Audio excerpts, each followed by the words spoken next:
Friends, video को continue करते हुए now come to the another important food crop in India is maize, जिसे कि मक्की, भुट्टा, अलग अलग लैंग्वेज में अलग अलग नाम से जाना जाता है। फ्रेंड्स, दिस मेज़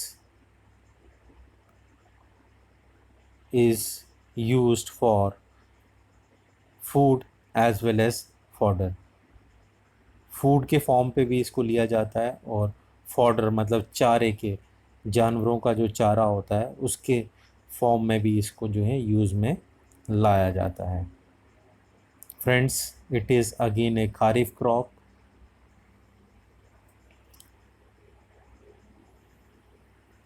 टेम्परेचर की बात करें फ्रेंड्स तो 21 डिग्री सेल्सियस से 27 डिग्री सेल्सियस इसे टेम्परेचर तापमान चाहिए।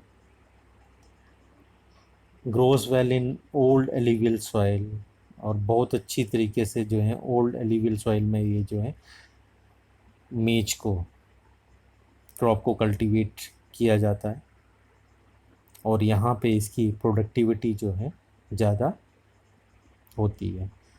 स्टेट्स जहाँ पे मेज कल्टीवेट किए जाते हैं, मेज की क्रॉप को लगाया जाता है, कर्नाटका, उत्तर प्रदेश, बिहार, आंध्र प्रदेश और मध्य प्रदेश। तो ये था maize. Now come to the last important food crop in India is pulses. Students, India is world largest producer and consumer of pulses।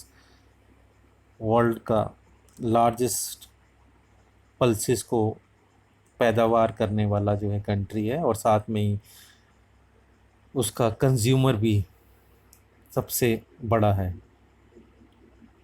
Needs less moisture and can survive in dry climate.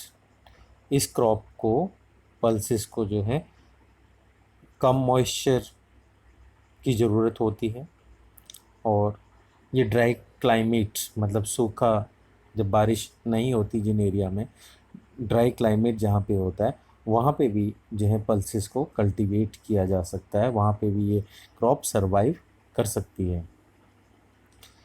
Main source of protein, बेटा proteins जो कि human body की एक requirement है, वो protein से भरी रहती हैं पल्सेस। तो आपने भी कभी सुना होगा कि डॉक्टर एडवाइस करते हैं कि प्रोटीन्स के लिए जो है पल्सेस जो है सबसे बेस्ट मानी जाती हैं। एग्ज़ाम्पल जो है पल्सेस के, उड़द, अरहर, मूंग, मसूर, पीस, ग्राम। तो ये आप सबके घर में जो किचन में बनने वाली दालें, उनके नाम हैं। अब ये कौन कौन सी स्टेट्स में जो है पल्सेस उगाई जाती हैं, तो बच्चे ध्यान देंगे। सबसे ज़्यादा मध्य प्रदेश में होता है इसका पल्सेस का cultivation, then UP, Rajasthan, Maharashtra, Karnataka, ठीक है, और बाकी स्टेटों में भी होता है, बट इन स्टेटों में पल्सेस की कल्टीवेशन मेनली होती है, इसीलिए इनके नाम लिखे गए हैं। Restore fertility of soil bye fixing nitrogen. एक और पल्सेस की कल्टीवेशन का एक और फ़ायदा जो है किसानों को होता है कि ये पल्सेस जब खेतों में लगाई जाती हैं तो ये क्या करती हैं, नाइट्रोजन को फिक्स करती हैं सॉइल के अंदर, जिससे कि उसकी फर्टिलिटी जो है रीगेन हो जाती है। तो ये किसानों के लिए जो है बहुत ही मददगार जो है इम्पॉर्टेंट क्रॉप होती है। Thank you students.